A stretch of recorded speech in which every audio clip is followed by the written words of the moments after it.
अजितदादा पवारांच्या विकासाच्या स्वप्नांसाठी कटिबद्ध खासदार सुनील तटकरे माणगावच्या प्रशासकीय इमारतीचे व सोलार हायमास्ट पथदिव्यांचे उद्घाटन। माणगाव शहराच्या विकासासाठी राज्याचे तत्कालीन उपमुख्यमंत्री अजितदादा पवार यांनी दिलेली आश्वासने पूर्ण करणे ही आपली जबाबदारी असून ती लवकरात लवकर प्रत्यक्षात आणण्यासाठी आम्ही कटिबद्ध आहोत, असे ठाम आश्वासन खासदार सुनील तटकरे यांनी दिले।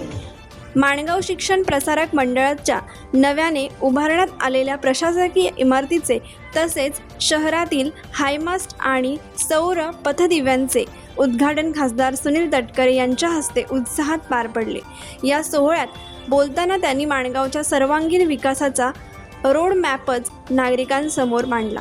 खासदार सुनील तटकरे म्हणाले की माणगाव आणि इंदापूर परिसरातील नागरिकांची दीर्घकाळापासूनची मागणी असलेला बायपास रस्ता आता अंतिम टप्प्यात असून 31 मे पर्यंत मुंबई आणि कोकणातील प्रवाशांसाठी या रस्त्यामुळे वाहतुकीचा ताण कमी होऊन हजारो प्रवाशांना मोठा दिलासा मिळणार आहे।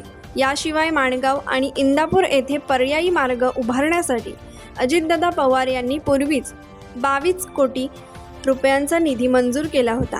या निधीच्या आधारे आवश्यक कामे पूर्ण करण्यासाठी आर्थिक तरतूद उपलब्ध करून देण्यात येईल, असेही त्यांनी स्पष्ट केले। माणगाव शहराचा भविष्यातील विकास लक्षात घेऊन संपूर्ण विकास आराखडा मुख्यमंत्री व उपमुख्यमंत्री यांच्या सहकार्याने मंजूर करून घेतला जाईल, असे सांगत त्यांनी लवकरच भुयारी गटार योजनेलाही मंजुरी मिळणार असल्याची माहिती दिली। शिक्षण क्षेत्रातही माणगाव झपाट्याने पुढे जात असल्याचा उल्लेख करत खासदार तटकरे यांनी माणगाव शिक्षण प्रसारक मंडळाच्या कार्याचे कौतुक केले। अध्यक्ष ॲडव्होकेट राजीव साबळे यांच्या मार्गदर्शनाखाली मंडळाने विविध शैक्षणिक सुविधांद्वारे तालुक्यातील विद्यार्थ्यांसाठी उच्च शिक्षणाची दालने खुली केली आहेत। या प्रसंगी खासदार तटकरे यांनी मुस्लिम समाजाला ईदच्या तर हिंदू बांधवांना गुढीपाडव्याच्या शुभेच्छा दिल्या। या कार्यक्रमात दोन्ही समाजातील नागरिक मोठ्या संख्येने उपस्थित होते। धर्म, संस्कृती आणि विकास या तिन्ही गोष्टींचा सुंदर संगम माणगावमध्ये पाहायला मिळाला। इफ्तारच्या या कार्यक्रमाने हिंदू मुस्लिम ऐक्याचे आणि सामाजिक सलोख्याचे प्रभावी दर्शन घडवले, अशी भावना उपस्थितांनी व्यक्त केली।